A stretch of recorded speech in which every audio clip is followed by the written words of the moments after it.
Okay, so we just finished 4.3 on how to solve homogeneous high-order differential equations with constant coefficients, linear equations, of course, we talk about. So today we're going to talk about undetermined coefficients. And there are two different approaches for this method. We're going to talk about the superposition approach in section 4 today, and we're going to discuss the other approach in the next section, 4.5. This method of undetermined coefficients is to find a particular solution of a non-homogeneous linear differential equation with constant coefficients. Okay. So we are dealing with non-homogeneous differential equation now. By non-homogeneous, it means if you write down the differential equation in the standard form, which all the terms of y and the derivatives of y on the left, and a function of x on the right side.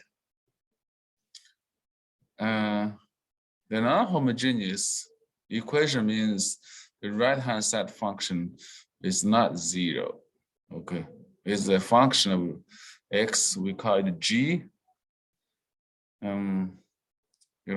Obviously, if the right-hand side is zero, then we call the equation homogeneous.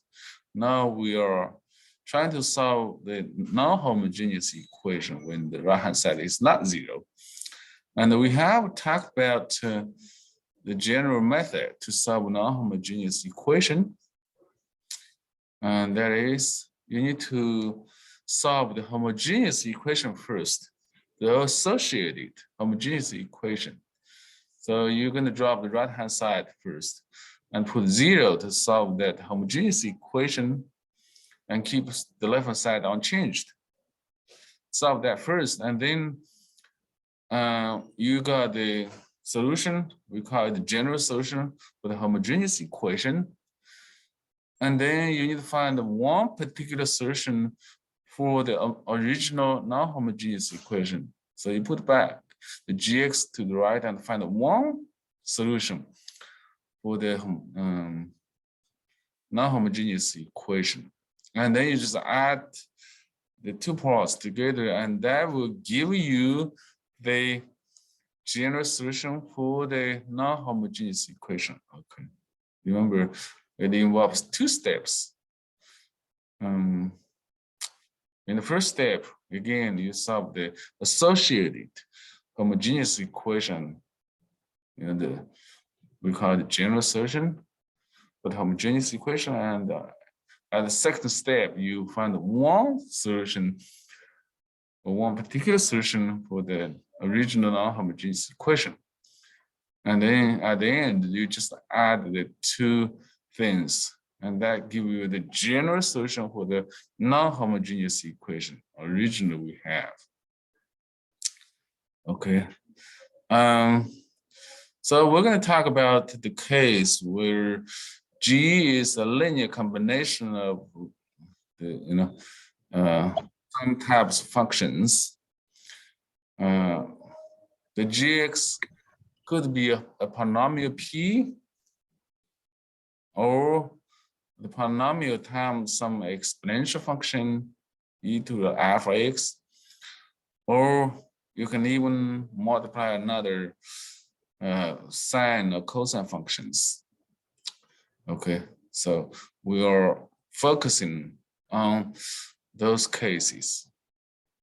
And in that case, if the Gx on the right-hand side, the differential equation is one of those forms, then we can use the method of undetermined coefficients to find one particular solution of the non-homogeneous equation.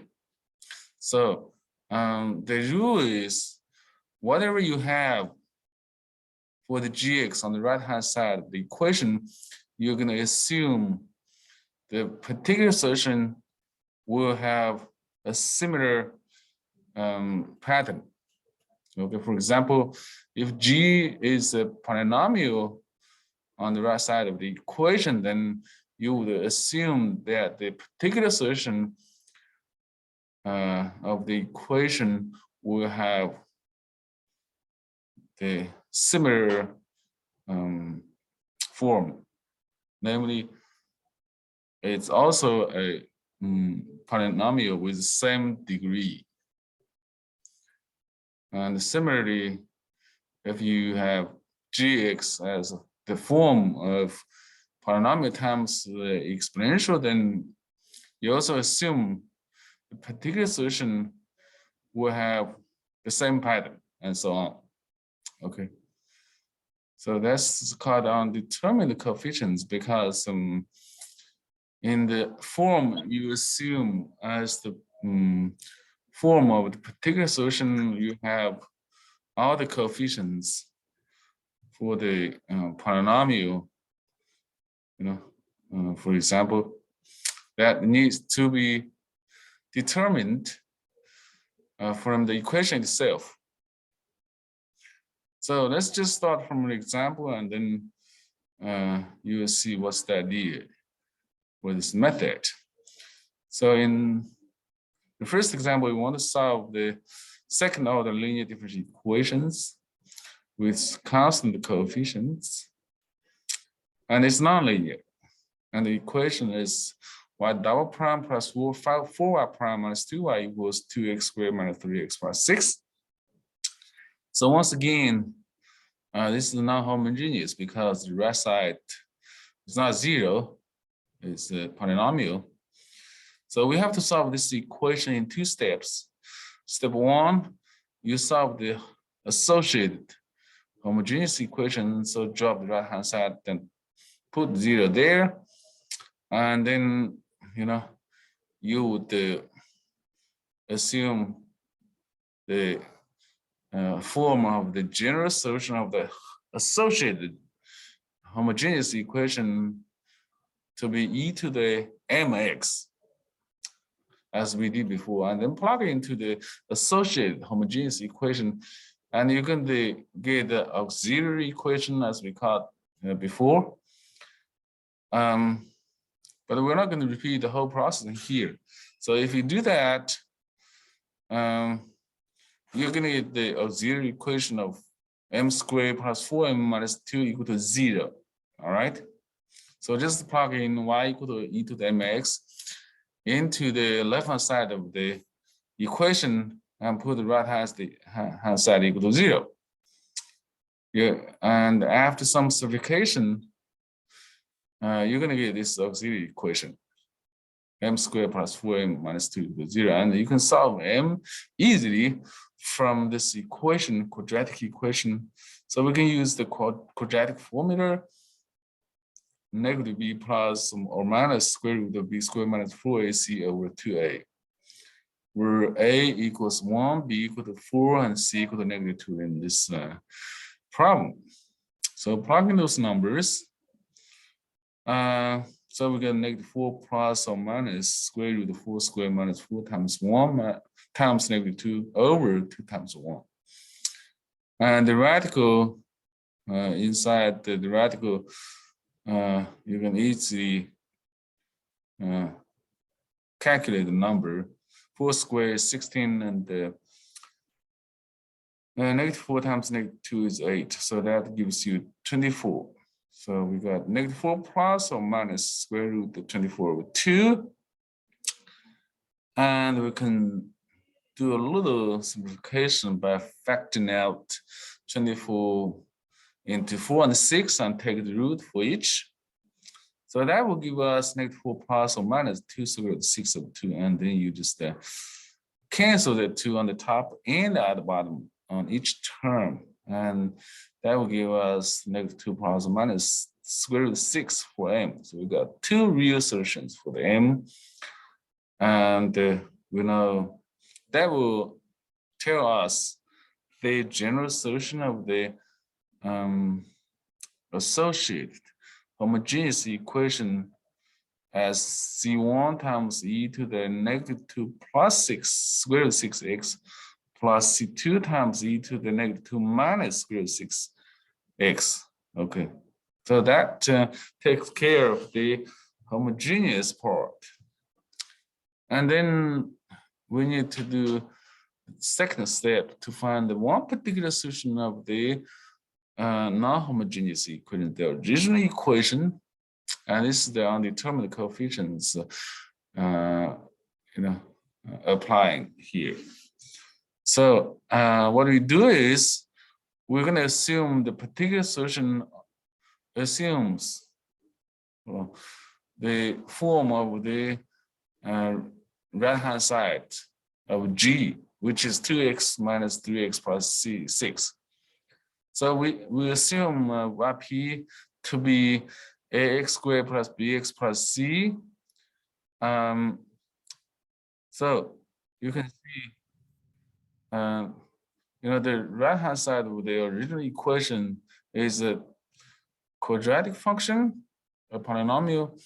So we just guess the particular solution will have the same degree of the polynomial. So that's why we have ax squared plus bx plus c for the particular solution. And that makes sense because when you take the second derivative of y, you're going to reduce the whole thing to a constant. And when you take the derivative of the first derivative of the y, you get the linear function, and then you still have the -2y. If you combine all of those, at the end, you're going to get the quadratic function, which matches the right-hand side. Okay, so that's the reason why we can assume the particular solution as the same or similar to the right-hand side format or pattern. So let's just proceed with this form of particular solution. You take the derivative yp. We got 2ax plus b. If you do it, that's pretty straightforward. And the derivative of c is just 0. And then you take another derivative of yp prime. You get 2a, basically. So you plug in yp double prime and yp prime and the yp itself into the original differential equation, and that will, give us a equation to solve. So we got 2a plus 4 times 2ax plus b, yp double prime and 4 yp prime. Okay, and minus 2 times yp, which is ax squared plus bx plus c, equals the right-hand side 2x squared minus 3x plus 6.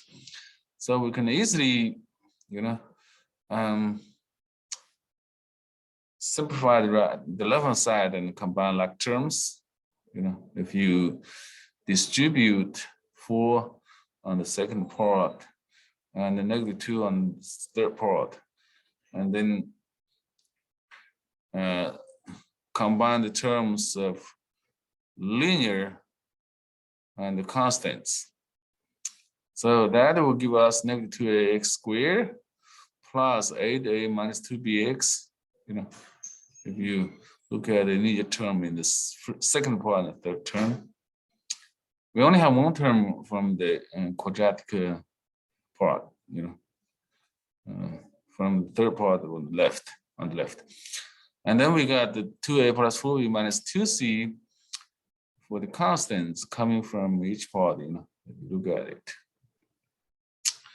So that should match the right-hand side of 2x squared minus 3x minus 6. So that will set up three equations actually for a, b, and c. So -2a has to be equal to 2. 8a minus 2b will be -3. And 2a plus 4b minus 2c equals 6. Okay.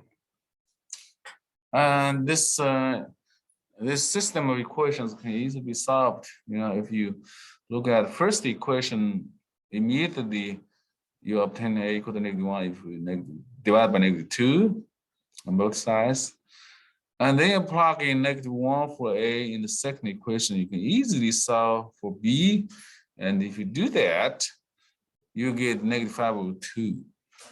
And then you plug in -1 for A and -5/2 for B into the third equation. You can easily solve C from the third equation, which gives us -9. Okay, so at the end, you just plug in back this A, B, and C into the particular solution. So the particular solution we found is actually, x squared plus bx plus c, which will be -x squared minus 5 or 2x minus 9. So we found indeed one particular solution to the original non-homogeneous equation. And we already got the homogeneous part from the first step. So then we can add them up to write down the solution of the general solution of the differential equation in the problem. So that'll be C1 e to the -2 plus square root 6x plus C2 e to the -2 minus square root 6x, okay, minus x squared minus 5 over 2x minus 9. That's how you solve a non-homogeneous equation with constant coefficients, the linear non-homogeneous differential equation. Does it make sense? Any questions? So it becomes a little more complicated because now we have 2 steps. If you put all things together, you just get more and more steps. Yes. Any questions?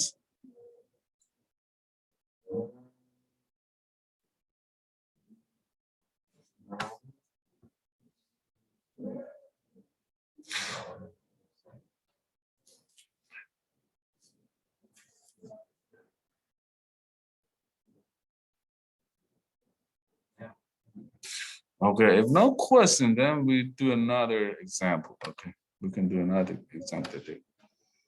So this time, when you solve another differential equation by undetermined coefficients, the equation we have is 4y dot prime minus 4y prime minus 3y equal to cosine 2x.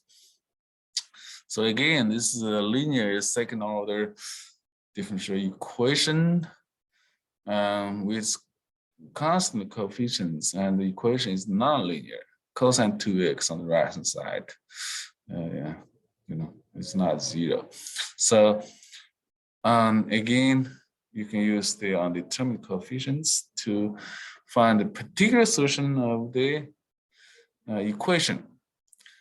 So again, we're going to do the problem in 2 steps. The first step is to find the associated homogeneous equation. Okay, so just drop the cosine 2x. So we get 4y dot prime minus 4y prime minus 3y equal to 0. And then you just assume the solution has the form of e to the mx for the associated homogeneous equation, and plug into the equation, and then you're going to get the auxiliary equation from the homogeneous differential equation. Okay, so that will be 4m squared minus 4m minus 3 equal to 0. We already did this before in the previous section, so I'm not going to repeat that. And so we can solve m from this equation, and you can do it in different ways. You can either solve it by factoring or using quadratic formula. So let's just factor out the left-hand side. If you do that, you get 2m plus 1 times 2m minus 3. You can easily check by following and you're going to get, 4m squared minus 4m minus 3. Okay. And then you just put each factor equal to 0, 2m plus 1 equal to 0, and solve it to get the m1 equal to negative half, and then you set 2m minus 3 equal to 0, get m2 equal to 3 halves. So we got two real solutions for m again. So we can use those two m and to write down the associated homogeneous equation, the solution, general solution for the associated homogeneous equation. So that's the first step. And then the second step, we need to find a particular solution to the non-homogeneous equation originally we have. So again, we just observe the right-hand side of this equation, which is cosine 2x. Then we guess the particular solution will have the form of a cosine 2x plus b times sine 2x. So, okay. So now in the particular solution, we have a term of cosine 2x, but at the same time, we also have another term of sine 2x. And this is usually true, in any of those problems. You have to include both cosine and sine functions. Even though the right-hand side with the differential equation only has cosine function. In the particular solution, it must include both cosine and sine terms. Okay. Remember, when you take the derivative of sine function, you get a cosine, and then you take second derivative, you get the sine function again. So so it will still part of the solution. The sine function will also be part of the particular solution. Okay. So let's just proceed to find this particular solution. So take the derivative yp. We get negative 2a times sine 2x plus 2b cosine 2x. Okay.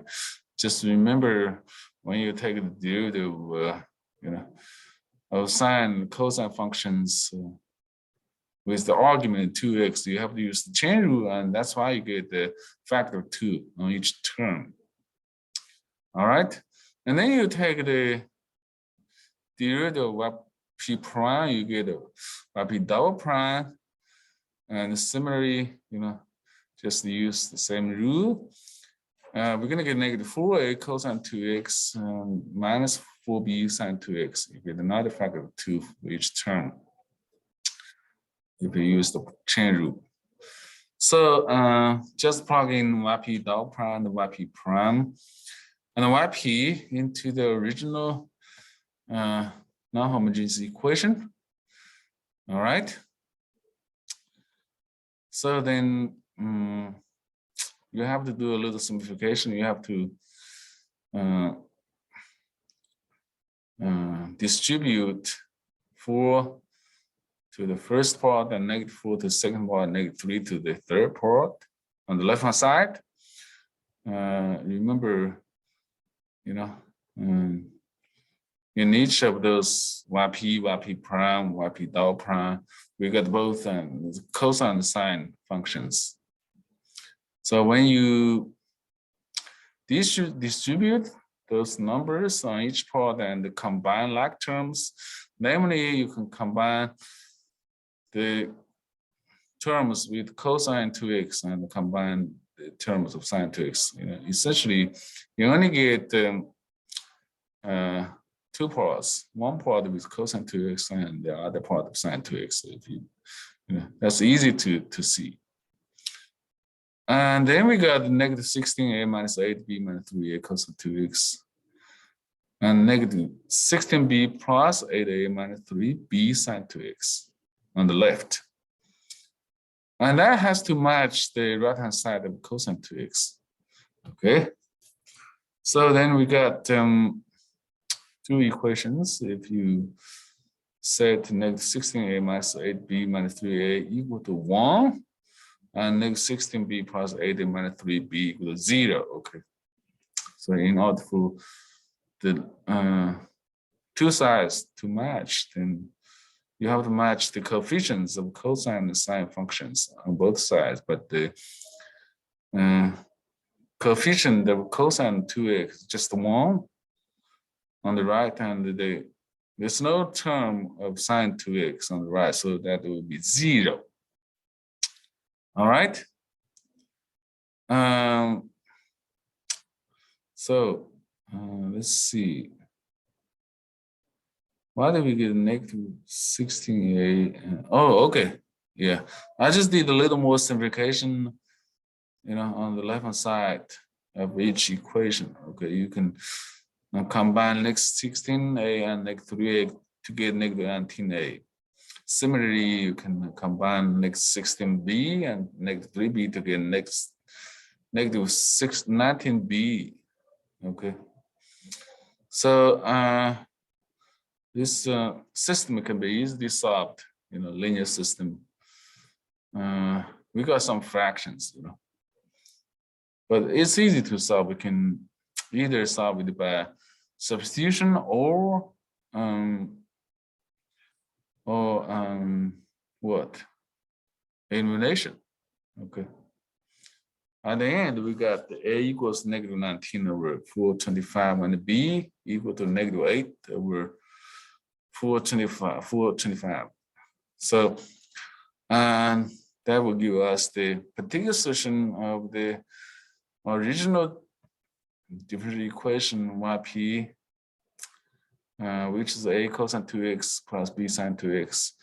So that will be negative 19 over 425 cosine 2x minus 8 over 425 sine 2x. So there should be no b in here. That's typo. I'm sorry. So we found the particular solution and the